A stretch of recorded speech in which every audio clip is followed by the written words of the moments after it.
Good morning students.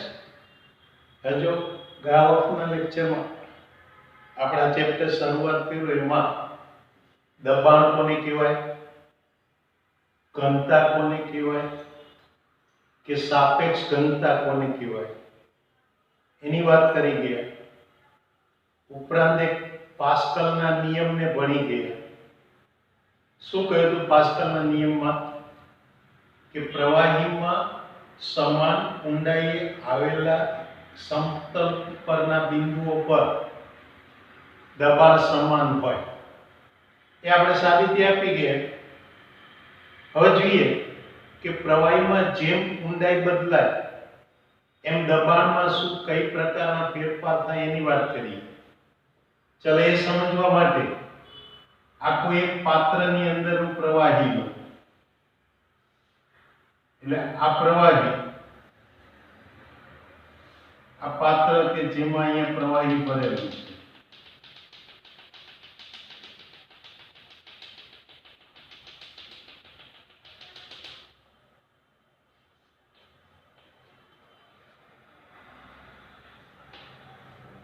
આમાં એક પ્રવાહીનો એક કાલ્પનિક એવો નળાકાર સ્તંભ વિચારો. આ એક નળાકાર સ્તંભ કે જેમાં એ નળાકારની ઊંચાઈ છે એને h કહો, એના આડછેદનું ક્ષેત્રફળ a, એટલે કે અહીંયા આ એક કાલ્પનિક નળાકાર એટલે પ્રવાહીમાં કલ્પેલા એવા નળાકાર માટે h બરાબર ઊંચાઈ, તો a એટલે એના આડછેદનું ક્ષેત્રફળ. હવે એ નળાકારની ઉપરની તરફથી અહીંયા આગળ પ્રવાહી વડે લાગતું દબાણ એટલે P1, તો અહીં નીચેની તરફથી લાગતું દબાણ એટલે P2. એટલે હવે અહીંયા કહું કે P1 બરાબર એ નળાકારની ઉપરની સપાટી પર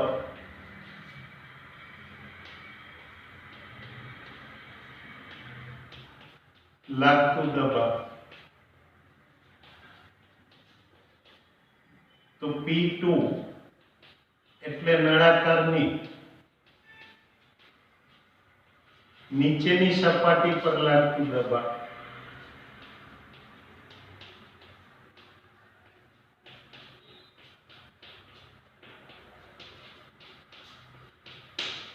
પરિણામે નળાકારની બે સપાટીઓ વચ્ચે દબાણનો જે તફાવત છે એ તફાવત આપણને આ P2 P1 જેટલો મળે. એટલે કે હું આમ કહી શકું કે આ નળાકારની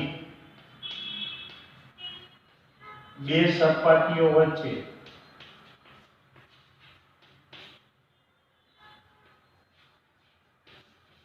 એનો દબાણનો તફાવત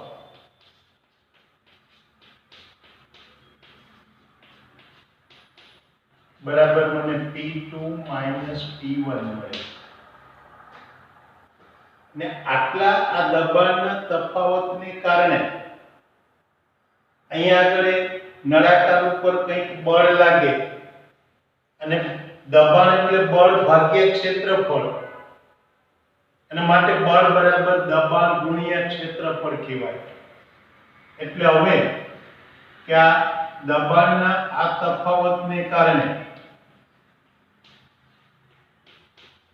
ચલો આ તફાવતને કારણે એ નળાકાર પર લાગતું બળ એને F કહું. F is equal to લખી શકું દબાણનો તફાવત P1 P2 ગુણ્યા આડછેદનું ક્ષેત્રફળ a. એટલે આ રીતે આ મને નળાકાર ઉપર આ દબાણના તફાવતને કારણે લાગતું બળ મળે. ચાલો આ જે બળ છે એને આ નળાકારનું વજન બળ સમતુલ છે એટલે કે હું આમ કહી શકું કે આ દબાણના તફાવતને કારણે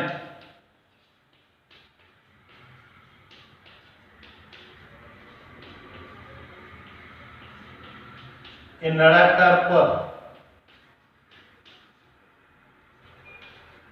લાગતા બળને તેનું વચન બળ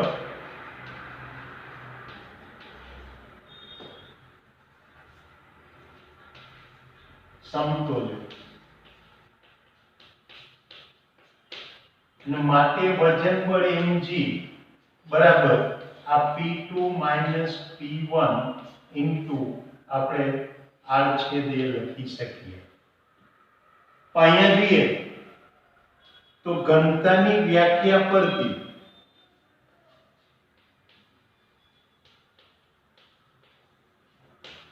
હું લખી શકું કે દળ બરાબર કદ ગુણ્યા ઘનતા, ઘનતા બરાબર દળ ભાગ્યા કદ, માટે દળ બરાબર કદ ગુણ્યા ઘનતા અને માટે કદ એટલે આડછેદ ગુણ્યા ઊંચાઈ, નળાકારનું કદ એટલે એના આડછેદનું ક્ષેત્રફળ ગુણ્યા એની ઊંચાઈ અને માટે કહી શકાય કે આ દળ m બરાબર આડછેદ ગુણ્યા ઊંચાઈ ગુણ્યા ઘનતા ρ, એટલે જ્યાં ρ એટલે એ કલ્પેલા નળાકારના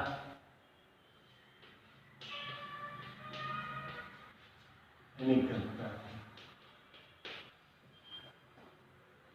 તો અહીંયા આગળ આપણા સમીકરણની અંદર આને હું માનું કે સમીકરણ 2 કહું તો આ સમીકરણ 2 માં દળ m ની કિંમત મૂકી દઉં એટલે હવે આ દળ m ની કિંમત એ સમીકરણ 2 માં મૂકીએ. મને અહીંયા કિંમત મળે ah ρ * g બરાબર p2 p1 * a ને માટે જોઈ શકાય કે r છેદ a અહીંયા કેન્સલ થઈ જાય ને માટે કહેવાય કે p2 p1 બરાબર h ρ g. એટલે આ રીતે આ ઊંડાઈ સાથે દબાણમાં થતા ફેરફાર એ આપણને અહીંયા આગળ આ સૂત્ર વડે મળે. હવે જો અહીંયા આગળ આ પ્રવાહી જે આ કલ્પેલો નળાકાર એ પ્રવાહીની ઉપરની સપાટીએ હોય એટલે જો આ કલ્પેલ નળાકાર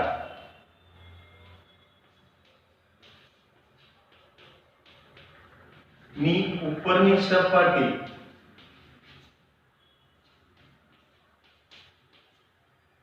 જો પ્રવાહીની એટલે પાત્રના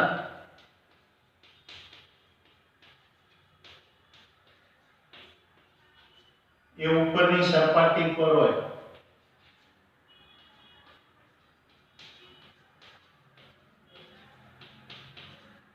તો અહીંયા p1 બરાબર 0 લઈ શકાય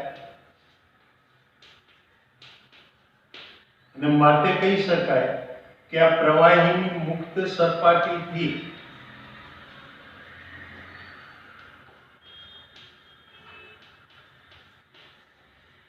h ઊંડાઈએ લાગતું દબાણ એટલે કે p2 બરાબર p લો તેના બરાબર h ρ g લઈ શકાય. એટલે આ રીતે જેમ જેમ પ્રવાહીની અંદર ઊંડાઈ વધે એમ ત્યાં આગળ દબાણની અંદર વધારો થતો જાય. હવે જો અહીંયા p1 ની કિંમત લઈએ તો p1 બરાબર તો એ વાતાવરણનું દબાણ વત્તા પ્રવાહીનું દબાણ થાય.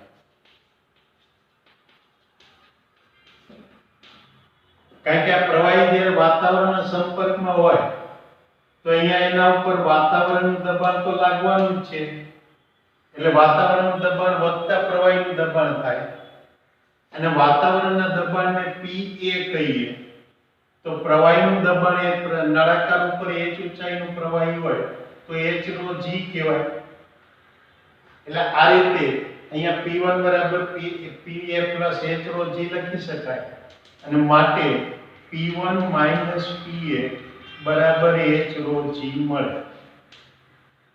અને આ આપણે અહીંયા આગળ સમીકરણ 5 લઈએ તો આ સમીકરણ 5 માં મળતા દબાણ એટલે કે P1 માઇનસ PA એને ગેજ દબાણ કહેવાય. ટૂંકમાં માત્ર પ્રવાહીના સ્તંભ વડે મળતું દબાણ એટલે એ પ્રવાહીનું ગેજ દબાણ કહેવાય. એટલે આ રીતે આ પ્રવાહીનું ગેજ દબાણ અહીંયા આગળ આપણને મળી શકે. તો આ ગેજ દબાણની વાત થઈ. સાથે સાથે આપણે એવી પણ વાત કરી ગયા કે પ્રવાહીમાં સમાન ઊંડાઈએ આવેલા બિંદુઓ પર લાગતા દબાણ એ સમાન હોય એ ત્યાં એ પ્રવાહીની એ આડછેદના આકાર ઉપર આધાર રાખતા ના હોય. એટલે કે આ પ્રવાહી જે છે એમાં સમાન ઊંડાઈએ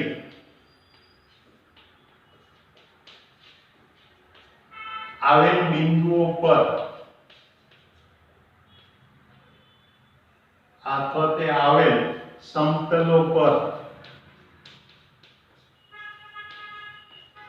લાગતા પ્રવાહીના દબાણ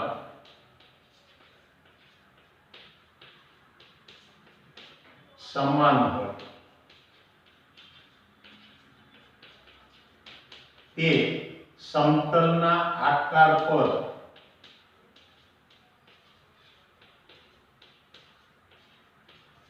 આધાર રાખતા નથી. ને આ જે બાબત છે એને અહીંયા દ્રવ સ્થિત વિરોધાભાસ કહેવાય.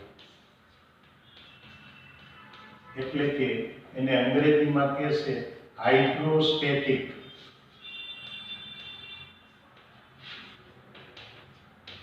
પેરાડોક્સ કહેવાય.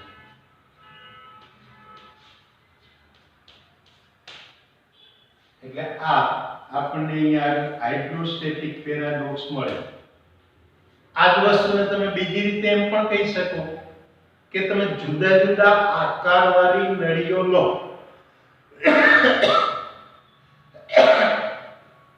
એ નળીઓના આડછેદના ક્ષેત્રફળ પણ જુદા જુદા લો અને આના આકાર પણ જુદા જુદા રાખો અને બધી નળીઓના જ્યારે તમે નીચેના છેડાઓને એકબીજા સાથે જોડી દો પછી તમે કોઈ એક નળીમાં પ્રવાહી ભરશો તો તમે જોઈ શકશો કે બધી નળીમાં પ્રવાહી એક સરખું ઊંચે ચડશે અને એક સરખું ઊંચે ચડે એનો અર્થ એ કે એમાં દબાણો બધામાં સરખા થયા. દરેક નળીના તળિયે દબાણ એક સરખા થાય. એ નળીના આકાર કે નળીના આડછેદના ક્ષેત્રફળ ઉપર આધાર રાખશે નહીં. એટલે એને હાઇડ્રોસ્ટેટિક પેરાડોક્સ કહેવાય. એટલે આ આપણે વાત કરી પ્રવાહીમાં ઊંડાઈ સાથે દબાણમાં થતા ફેરફારની. હવે આપણે જોઈએ કે વાતાવરણનું દબાણ જે છે એ અહીંયા આગળ કેવી રીતે આપણે શોધી શકીએ. ટૂંકમાં વાતાવરણનું દબાણ અને ગેજ દબાણ તો એની અંદર એ વાતાવરણ દબાણને આપણે શોધવું હોય તો કેવી રીતે શોધી શકીએ. તો હવે આપણે વાત કરીશું વાતાવરણ દબાણ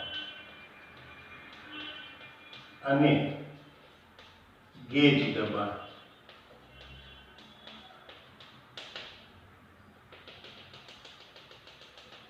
ચલો એમાં મારે શોધવાનું છે કે દરિયાની સપાટીએ વાતાવરણનું દબાણ કેટલું મળે. તો એના માટે હું શું કરીશ કે આ કોઈ એક પાત્ર લો, એ પાત્રની અંદર પારો ભરી દો. એટલે અહીંયા આગળ આ પાત્રમાં આપણે પારો એટલે કે મરક્યુરી ભરેલું છે. અહીંયા એક નળી મૂકો,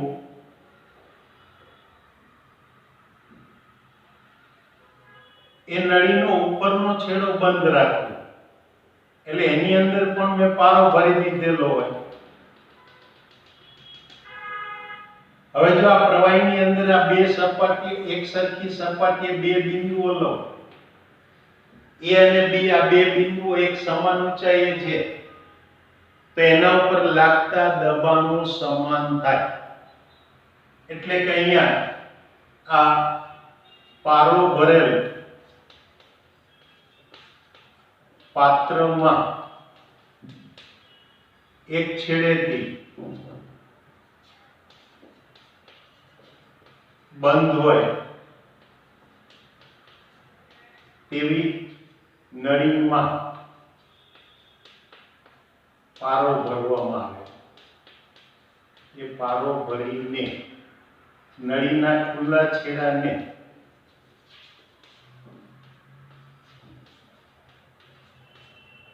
પાત્રના પારામાં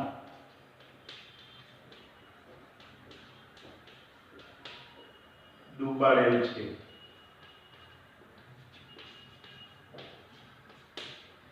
તો અહીંયા જોઈ શકાય કે આ નળીની અંદર આ h ઊંચાઈનો પારોનો સ્તંભ રચાય છે. એટલે કે નળીમાં h ઊંચાઈનો પારાનો સ્તંભ મળે છે.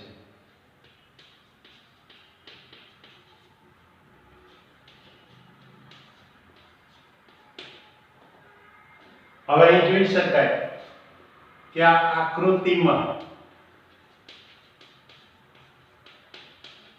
A અને B સમાન ઊંચાઈ હોવાથી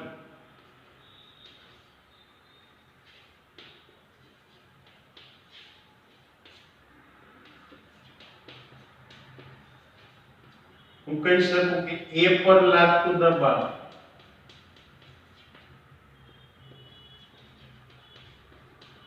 બરાબર B પર લાગતું દબાણ કહેવાય.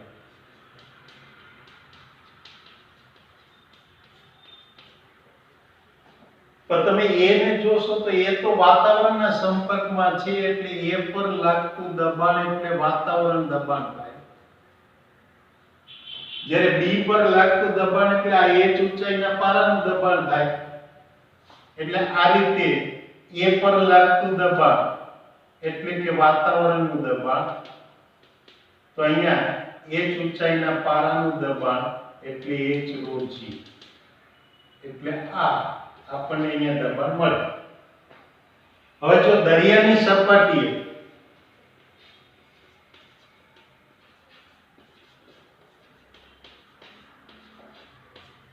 આ દબાણ માપીએ તો એટલે કે વાતાવરણ દબાણ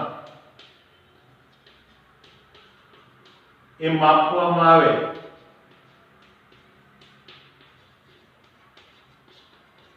તો તે મને 760 મિલીમીટર અથવા 76 સેન્ટીમીટર ઊંચાઈના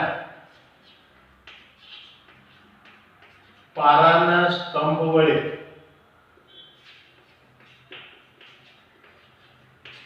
લાગતા દબાણ જેટલું મળે.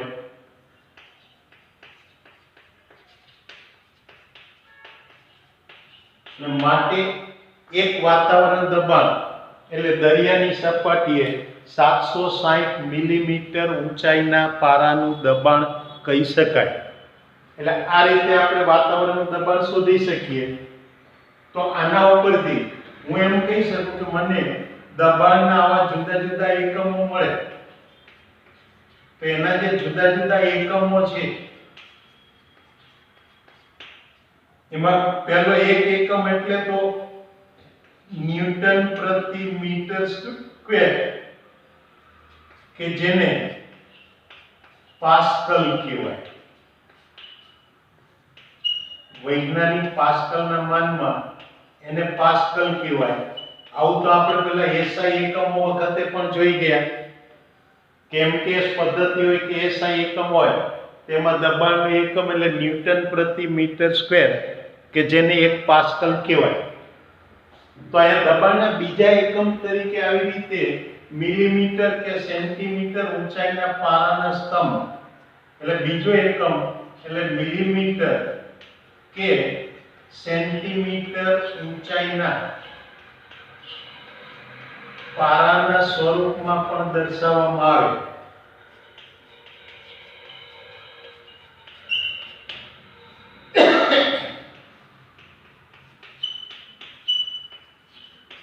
જેમ કે મારે એક વાતાવરણ દબાણ લખવું હોય તો આપણને ખબર છે કે એક વાતાવરણ દબાણ એટલે લગભગ 10⁵ પાસ્કલ જેટલું હોય. તો એક વાતાવરણ દબાણ લખવાના બદલે ત્યાં લખવામાં આવે કે 760 મિલીમીટર ઊંચાઈના પારાનું દબાણ. એટલે આ રીતે દબાણનો આ બીજો એક એકમ કે જે આપણે દર્શાવવા માટે એ દબાણ દર્શાવવા માટે મિલીમીટર અથવા તો સેન્ટીમીટર ઊંચાઈના પારાના દબાણ સ્તંભના સ્વરૂપમાં બતાવીશું. ત્યાર પછી એને ત્રીજો એકમ છે ટોર.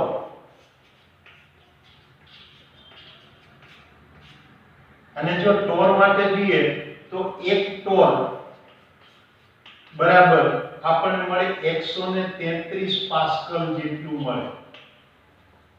એટલે આ દબાણ માપવા માટેનો એક બીજો ત્રીજો એકમ થયો કે જેને ટોર કહેવાય. અને એના ચોથા એકમ તરીકે બાર લેવામાં આવે. એટલે બાર અને એક બાર એટલે આપણને લગભગ 10⁵ પાસ્કલ મળે. એટલે આ એક બાર બરાબર 10⁵ પાસ્કલ થાય. એટલે ટૂંકમાં કહું તો લગભગ એક બાર એટલે એક વાતાવરણ દબાણ જેટલું થાય. તો આ દબાણ માટેના મને આવા જુદા જુદા એકમો મળે. એટલે આપણે આજના આપણા આ લેક્ચરની અંદર આપણે જે વાત કરી એ કોની વાત કરી તો કે એક તો પ્રવાહીની અંદર ઊંડાઈમાં ફેરફાર થવાને કારણે એ પ્રવાહી વડે લાગતા દબાણમાં કયા પ્રકારના ફેરફાર થાય એના ઉપરથી એને ગેજ દબાણ કોને કહેવાય. ઓફકોર્સ હું જ્યારે અહીંયા વાતાવરણનું દબાણ અને ગેજ દબાણ બેનો સરવાળો લઈશ તો એ દબાણને આપણે ભવિષ્યમાં નિરપેક્ષ દબાણ નામ આપીશું. એટલે કોઈક જગ્યાએ તમને કોમ્પિટિટિવ એક્ઝામમાં આ રીતે નિરપેક્ષ દબાણ પૂછવામાં આવે તો નિરપેક્ષ દબાણ એટલે બીજું કંઈ નહીં, એ શું છે કે વાતાવરણનું દબાણ વધતા એ પ્રવાહી વડે લાગતું પ્રવાહીના સ્તંભ વડે લાગતું દબાણ. એટલે બેનો સરવાળો કરીએ તે નિરપેક્ષ દબાણ મળે. માત્ર પ્રવાહી સ્તંભને કારણે લાગતું દબાણ લઈએ તેને ગેજ દબાણ કહેવાય. એટલે એ રીતે આ ગેજ દબાણ મળે.